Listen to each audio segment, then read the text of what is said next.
Good morning. I am very pleased to send my greetings to all the participants in Orientali Lumen Conference 21.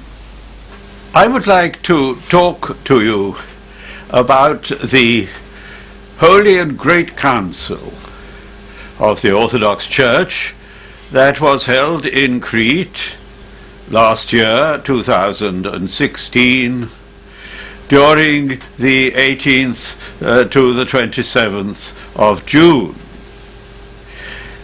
I myself attended that council as a member of the delegation of the Ecumenical Patriarchate. The most important single thing about the Holy and Great Council was that it actually took place. That may seem a statement of the obvious, but in fact, for more than a century, the Orthodox had been talking about holding such a council and hadn't done anything about it.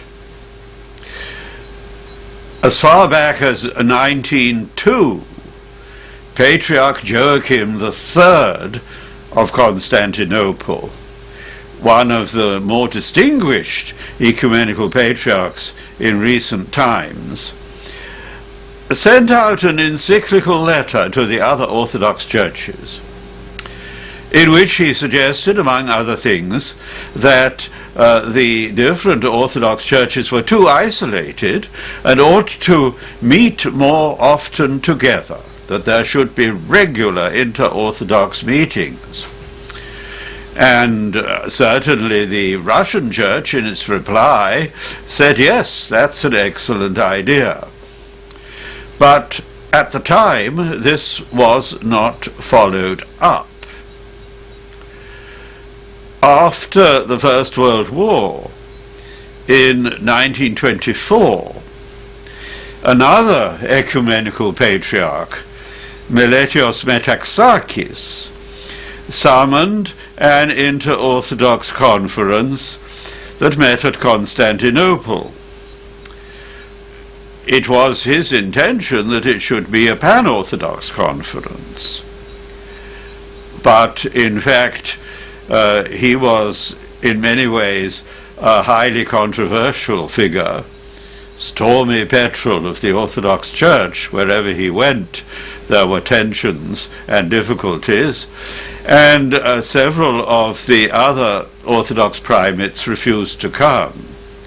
More particularly, the Russian Church was under severe persecution, and Patriarch Tikhon, though he was in correspondence with Meletios, was not able to attend.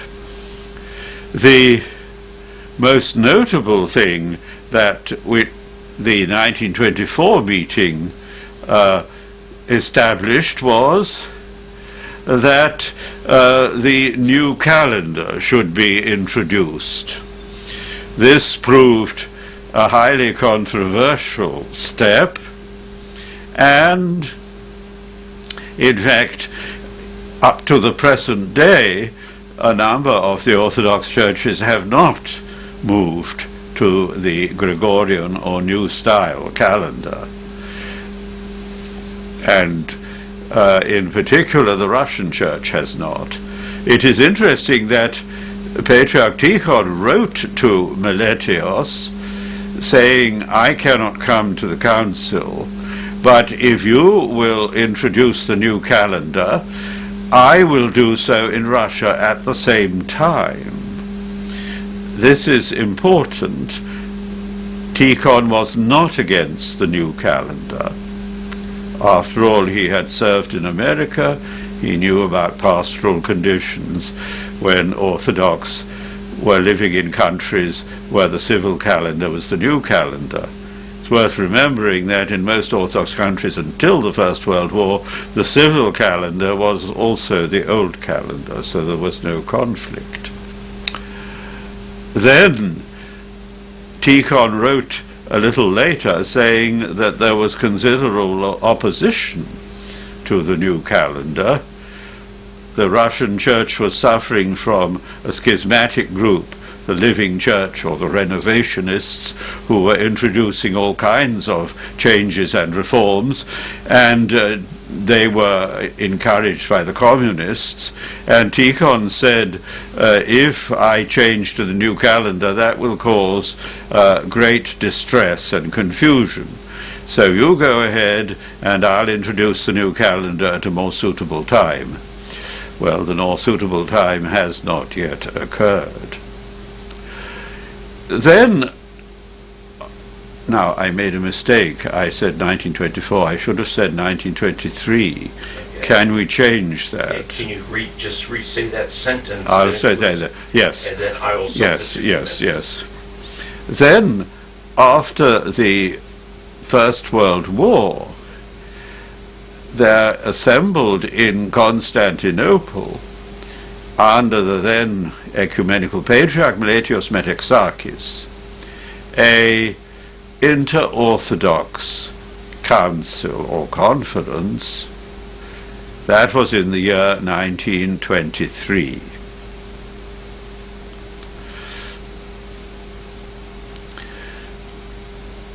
Subsequently, in 1930, there was held what was called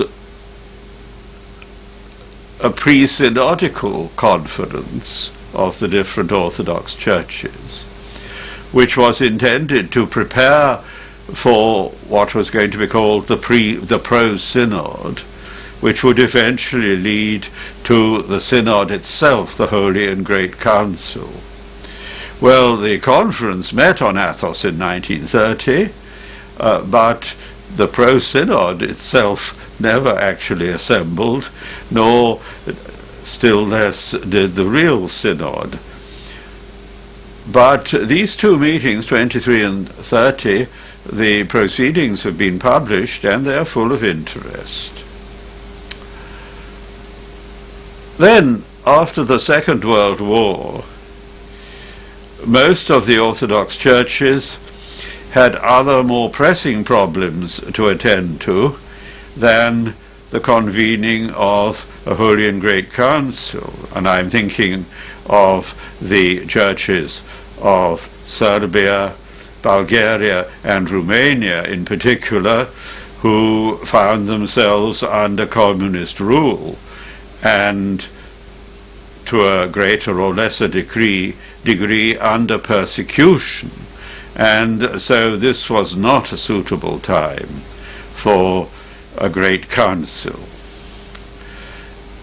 Actually, in 1948, commemorating the 500th anniversary of the Church of Russia claiming autocephaly, the Patriarchate of Moscow planned what they were called initially a pan-Orthodox council.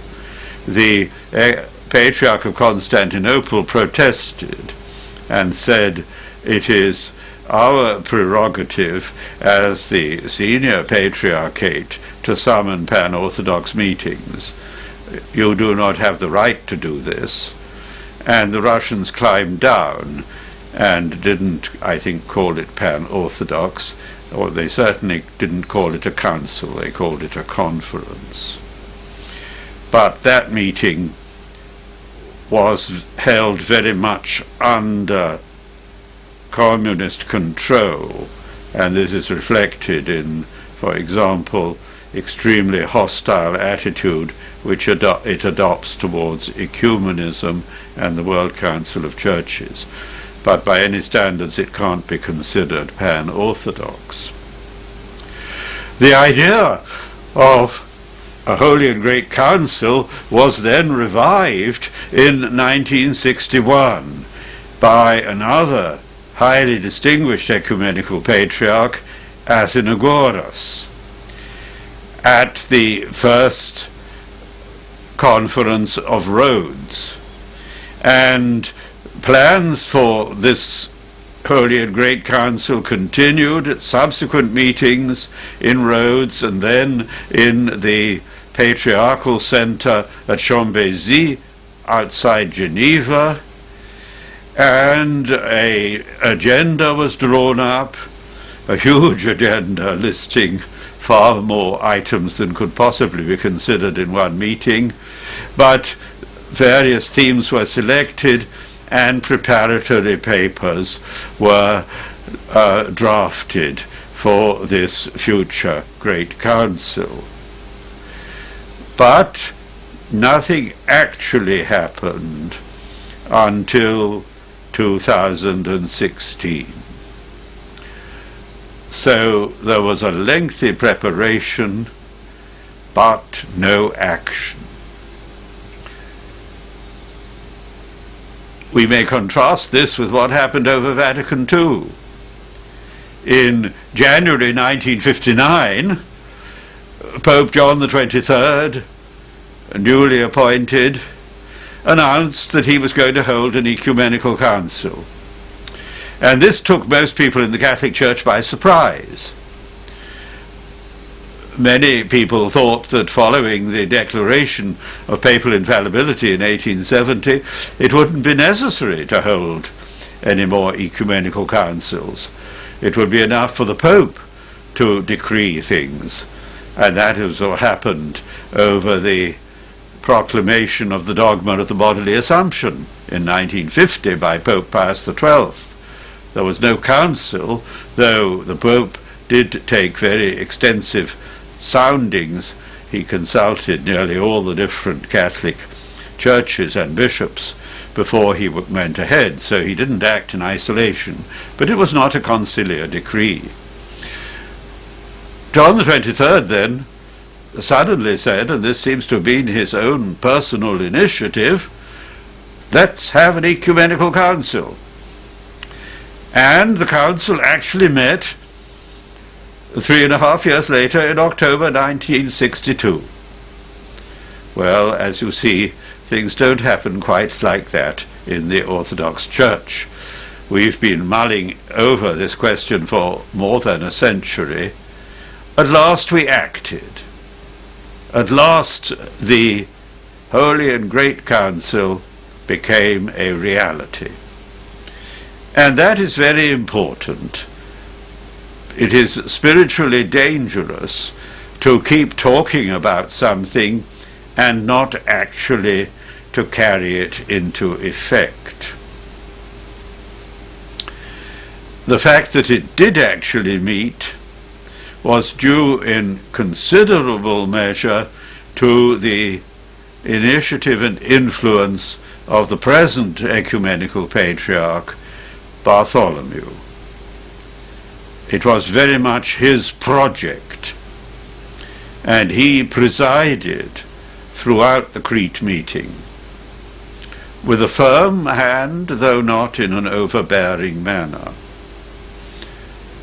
Some people thought the presidency of the Great Council should circulate among the different primates. That was not Bartholomew's idea. So the Holy and Great Council met. But there was a great disappointment. Not all the Orthodox churches attended. Out of the 14 autocephalous or self-governing Orthodox churches, only 10 came to Crete. The Patriarchate of Antioch did not come because they had a dispute with the Patriarchate of Jerusalem as to which of them had jurisdiction over Qatar. The Patriarchate of Jerusalem, however, did come. They said, we disagree with the Patriarchate of Antioch. We believe that we have a right to send a bishop to Qatar, but we do not wish to break off communion with anybody or to refuse to meet them. Whereas Antioch for a time broke off communion with Jerusalem. Then the churches of Bulgaria and Georgia did not come. They are, both of them, among the more conservative Orthodox churches. They didn't come, I think, because they didn't like the content of the preliminary documents.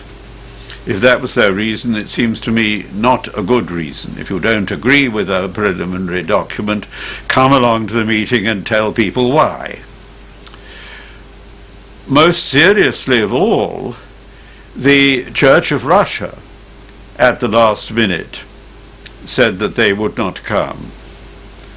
This came as a surprise, because the Church of Russia had taken an active part in the preparation work right up to the eve of the Crete meeting.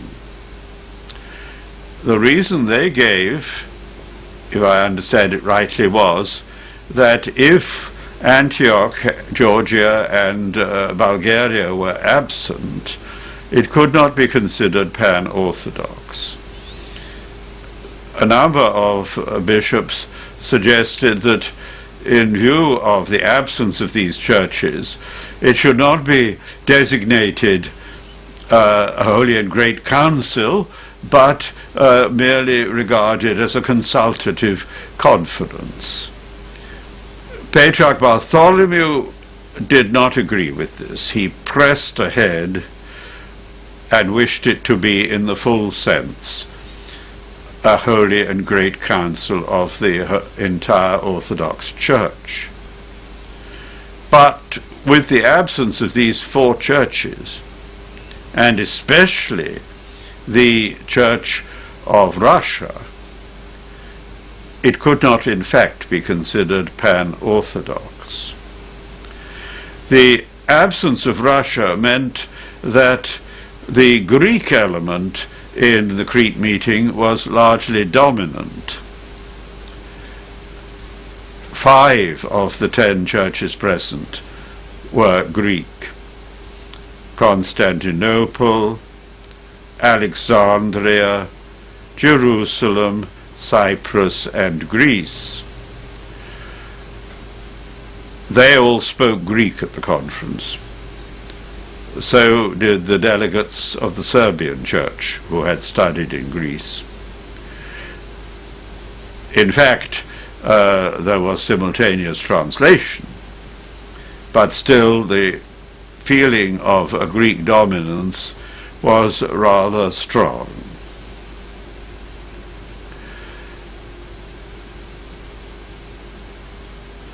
Now, at the ecumenical councils in the early centuries, all the bishops of Christendom, in principle, were invited. In practice, the delegations from the West were not very numerous.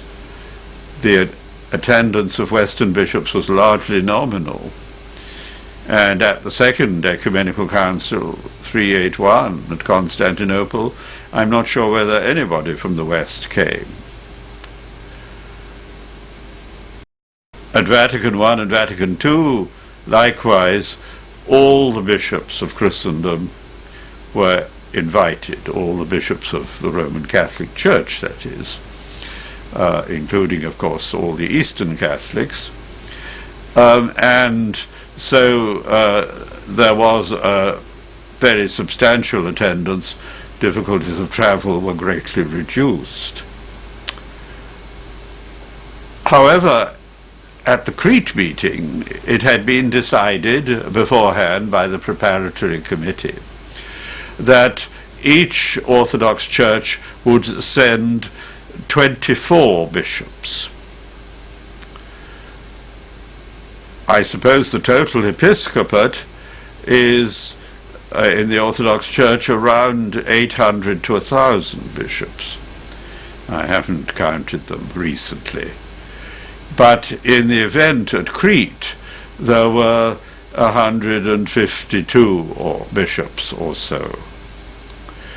Some churches sent a fairly full delegation: Constantinople, Alexandria, Greece, Romania, Serbia. They all sent more or less 24 bishops. But Cyprus sent only 16 bishops. They don't have as many as 24 bishops. And other churches sent even fewer. Jerusalem and Poland sent only 5. And the Church of Albania, I think, 6 bishops. And the Church of the Czech lands and Slovakia, which is a very small church, sent only 2 bishops. So not all the churches had full delegations. It had been decided that decisions should be made at the Holy and Great Council by consensus, by unanimity. Now, in fact, in the 7 ecumenical councils, as at Vatican I and Vatican II, the decisions were not unanimous. The bishops voted individually, but there was always a minority which voted against the decisions. At the First Ecumenical Council, Nicaea, before the time for voting came, the Emperor Constantine announced that any bishops who did not vote in favour of the decrees would be deprived of their sees and sent into exile. Even so, 2 out of the bishops, traditionally it was said there were 318 bishops at Nicaea, probably there were rather less, about 220, but the 2 did not sign and duly were exiled. At Vatican I and II, the minorities were small, but significant. I don't think anybody was sent into exile. However, at Crete, it was said the decisions were to be by consensus. Now, what did that actually mean? Did it mean that all the bishops, voting individually, had to agree? In which case, just one bishop refusing to agree could have paralyzed the whole process. I understood it to signify that each delegation, by a majority vote, was to decide to be in favour. In fact, as regards at least one of the documents approved at Crete, the delegations were not unanimous. I'll come to that in a moment. What were the topics to be considered at Crete? 6 topics had been selected. First, the attitude of the Orthodox Church towards other Christian churches. Second, the situation of the so-called Orthodox diaspora, that is to say, the Orthodox communities outside the traditional Orthodox countries in the Western world. And the term diaspora is not entirely appropriate, because that designates initially the Jewish people who were exiled to Babylon but were intending to return to their home country. And today, very many of the Orthodox in the Western world were born there and are citizens of those countries and have no intention of going back to their mother countries. But let's keep the word diaspora. Then the other topics were the proclamation of autonomy. Now, there is a distinction in Orthodox Church law between an autocephalous church and an autonomous church. An autocephalous church is fully independent and elects its own bishops. An autonomous church retains a certain dependence on the mother church. And certainly the chief bishop of an autonomous church has to be endorsed by the mother church. Perhaps all the bishops do in some cases. The two main autonomous churches today in the Orthodox world are Finland and Estonia. But there's a certain dispute over Estonia, and they were not represented. And that was much to be regretted, because particularly the Church of Finland has theologians thoroughly familiar with Western theology who could have made a positive contribution. But for reasons of internal Orthodox politics, the representation at Crete was limited to the autocephalous churches. But the question of the proclamation of autonomy was on the agenda. And the other ones were, the fourth one, I'm putting them in my order, was fasting. The fifth was marriage and its impediments. And the sixth was a message to the Christian world and the non-Christian world equally concerning peace, justice, and human rights.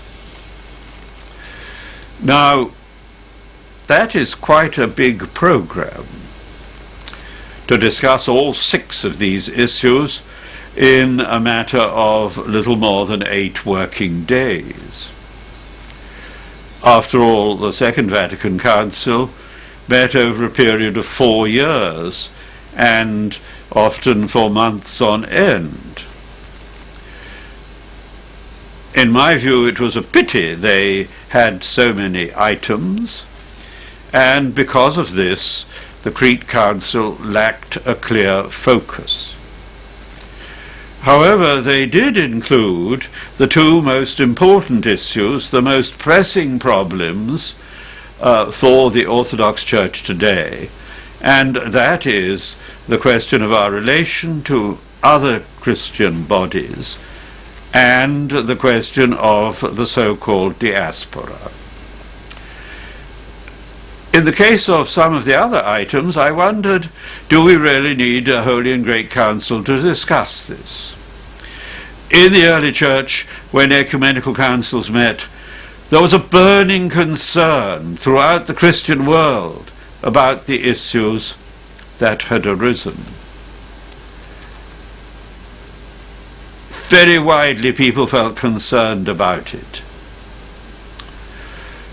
Gregory of Nyssa tells us how, before the Second Ecumenical Council, everybody, shopkeepers, launderers, and the like, were discussing the council and the issues to be held at it. That was not the case with all the items for the Holy and Great Council. Autonomy. Do I find in my parish after the Sunday liturgy that people come up to me in a state of great distress, saying, "I could not sleep a wink last night, I'm worrying over the question of autonomy"? No, this isn't a burning issue in the Orthodox Church.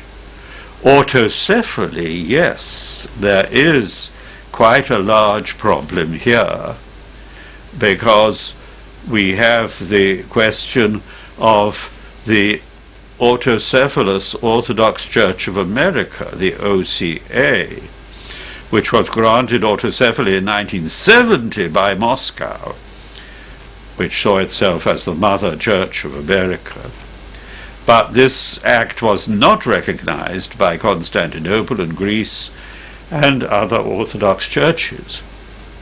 And now for 40 6 years this question has remained unsolved and still pending.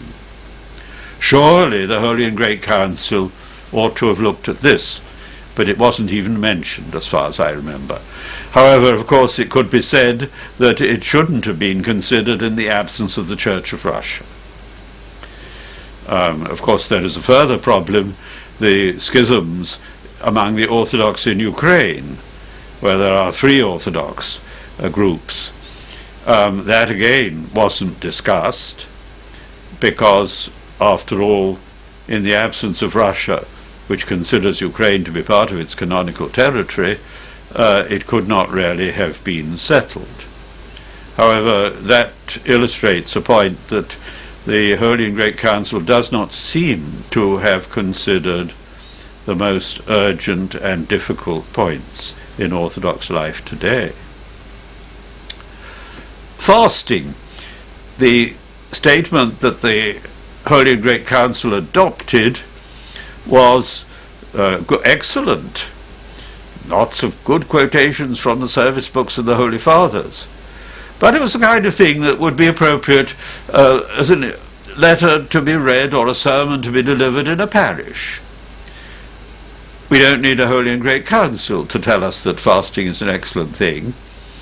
The statement adopted by the Holy and Great Council says that the details of fasting have to be decided by churches locally, how far the traditional rules are applicable. That's, of course, very true. But why have a general statement when you don't say anything new? Marriage, there the statement does contain certain interesting points, and it touches on the matter of mixed marriages, which strictly by Orthodox canon law are forbidden. By mixed marriages I mean the marriage of an Orthodox to another Christian. But since the 17th century they have been allowed by economy. In the preliminary document for the question of marriage that was set before the Council, it was said that in a mixed marriage the children are to be brought up Orthodox. A similar provision used to be made in the Catholic Church. But that was omitted in the final version. I think it was a good idea because it depends on the particular circumstances of the couple and whether one is actively practicing their faith, the other is merely nominal. And in any case, we shouldn't put people under pressure. Spiritual blackmail is not a good policy. If people want to get married, they'll agree to what you demand, even if they in fact have no intention of carrying it out. So that was a significant change. In general, the Crete Council did not change the preliminary documents in any very significant way. The statement about human rights says all the right things, but doesn't, in my view, say anything particularly new. I could have written it sitting in a railway train carriage, for example. Let's look, though, at the first 2 statements about relations with other Christians and the diaspora. Relations with other Christians, nothing new. It merely says the Orthodox Church is the one true church. We've often said that. That doesn't help the other Christians to be told that. It is positive, that to that extent it's a good statement. It says we should continue to belong to the World Council of Churches. The 2 Orthodox churches that don't belong to the World Council of Churches, Bulgaria and Georgia, were both absent. And as the French saying goes, the absent are always in the wrong. So, yes, and it also says that the bilateral dialogues that are going on are to be continued and supported. That would include most notably the dialogue between the Orthodox and the Catholics, but also the dialogue between the Orthodox and the Anglicans. And there are dialogues, I think, with the Lutherans and the Evangelicals. The dialogue with the Old Catholics, for the moment, seems to be inactive. And the dialogues have been going on, though I don't know how far they are now continuing, with the other Eastern churches, the so-called Monophysites, the non-Chalcedonians, the Copts, Armenians, and Syrian Orthodox, and also the Church of the East, often, though incorrectly, designated Nestorian. Well, the Crete Council says these are a good thing, these bilateral dialogues, continue with them. And I agree here. I think that actually we gain much more from these bilateral dialogues with specific churches than from the more general discussions in the Faith and Order Department of the World Council of Churches. Well, that's okay. The statement at Crete didn't contain anything very controversial, but it ignored certain pressing problems in the Orthodox world. In practice, the attitude of the Orthodox towards other churches varies very widely. Let us consider one question: how people are admitted to the Orthodox Church. Proselytes. Since the middle of the 18th century, the Russian Church has received Catholics without chrismating them, simply by confession of faith, though some of the Russian bishops continue to use chrismation. On the other hand, the Russian Orthodox Church outside Russia, some decades ago, stated that converts were to be received by baptism, save in exceptional circumstances. Now, Rockor and the Moscow Patriarchate since 2007 have been in full communion. Here we have one church accepting Catholics without even chrismation, the other church, the exile Russian jurisdiction, rebaptizing them. Well, what does this mean, this contradiction? If non-Orthodox and Catholics in particular are already baptized, then it would be a blasphemy to rebaptize them. We say in the Creed, I believe, in one baptism. If, on the other hand, they are not baptized, and there are some Orthodox who say that outside the visible limits of the Orthodox Church there are no valid sacraments, a view I find literally incredible, then in that case they must be baptized. Well, the Holy and Great Council didn't address this issue at all. Perhaps wisely. Perhaps it would have been too divisive. And in the absence of the Russian Church, and with no representatives of Rockor, it might not have been helpful. It's not only Rockor that rebaptizes. On the Holy Mountain they do that, and some, I think, some of the bishops in Greece do so, though that's not the official policy of the Greek Church. I had hoped that the Crete Council would put out a decree saying converts should be accepted through chrismation, and then we could have had an agreed practice throughout the Orthodox Church. This wasn't done. So in that way I felt the statement on relations with other churches was somewhat anodyne, not really coming to grips with the basic problems. Again, what about the diaspora? This was an acceptable statement as far as it went. It said first there ought to be one bishop in each place, Therefore, the situation in the Western world, where we have many parallel jurisdictions of Orthodox, many different Orthodox bishops in the same city. How many Orthodox bishops are there that call themselves Archbishop of New York? This is anomalous. This is contrary to the canons of the First Ecumenical Council, Nicaea. Well, that's often been said, and we all agree with that. But the problem is, how are we to reach this situation from the place where we now are? You may recall the experience of the driver in rural Ireland who had lost his way completely. So he stopped to ask a farmer, "What is the way to Dublin?"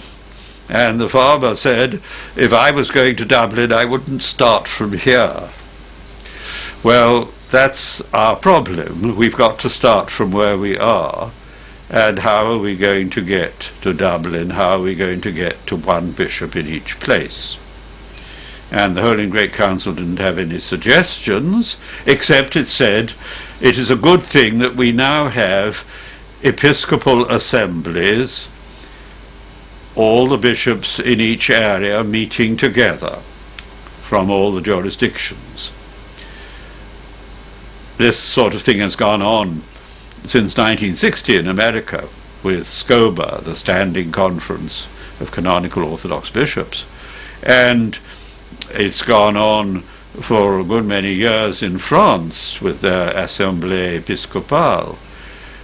In Britain we didn't have such a conference till a few years ago, but the Inter-Orthodox Conference of Chambézy in 2009 said we should have these episcopal assemblies everywhere, and it designated different areas. Crete confirms this. Good. But there's nothing new here. Crete does not suggest how these episcopal assemblies could be strengthened in each area. At the moment they're purely consultative. How could they be turned into real synods able to make binding decisions? Nothing about this. So my general feeling is that Crete wasn't very exciting. It wasn't a second Pentecost. It wasn't like Vatican II. You remember at Vatican II the bishops began by throwing out all the preparatory documents and starting again. Most of our proceedings at Crete were spent emending documents in detail. And to have 150 people redrafting is not a very efficient procedure. And in that way our debates didn't really come to terms with the fundamental questions. I've indicated some of the issues that we never really looked at. But the proceedings were orderly. Only once, I think, did the Ecumenical Patriarch have to tell somebody to sit down. There was a limit of 10 minutes for each bishop to speak. Too long, in my view. 5 minutes would have been enough. But there was one elderly bishop from Greece who went on, and when he was told to sit down, either he was deaf or he was obstinate, and he simply went on until he realized that he did not have the support of the main audience. There was another Greek bishop, Bishop Hierotheos Vlachos, who was often objecting to things. For example, he objected to the document on the Orthodox Church and other Christian communities. He said we should not refer to the other Christian communities as churches, because the only church is the Orthodox Church. Well, since the 15th century, we've, on the Orthodox side, referred to the Roman Catholic Church. And on the whole, we use for other Christian bodies the designation that they employ. We may say we don't think that the Church of Rome is truly Catholic because the Orthodox are the one Catholic Church, but to refuse to call them Catholics would merely be insulting. There was a time when on the Catholic side certain people, whenever they mentioned the Orthodox Church, inserted the word, inserted inverted commas, quotation marks around the word Orthodox. Well, this sort of game doesn't get us very much further forward, and certainly Bishop Hierotheos did not prevail in our meeting. But by and large there were very few disagreements. All the documents were adopted, if not unanimously, then by a very large majority, except one. That was the document on the Orthodox Church and other Christian churches. Here the majority of the Serbian bishops refused to sign. So if the rule that all decisions should be by consensus is applied, then that document should not be considered to be adopted, but it has been included in the documents of the Holy and Great Council. Now, yes, not very much was achieved at Crete, but we did meet, and we didn't disperse in disorder, anathematizing each other. I would like to look at the Crete meeting as not an isolated event, but the beginning of a process. I hope we can have further Holy and Great Councils with fuller representation, with the Church of Russia present, in the future. And this was mentioned in one of the documents, that we might have such meetings every 7 years or every 10 years. This was the suggestion of the Patriarch of Romania, Daniel, who played a positive part in the council. But in fact, nothing was decided before we dispersed about the next meeting, and no continuation committee was appointed. I find that regrettable, but nonetheless I'm hopeful that we shall have future meetings like those at Crete, and perhaps that we shall come to grips with some of the difficult issues that I've already mentioned. So Crete leaves me moderately hopeful, though not totally enthusiastic. Hallelujah.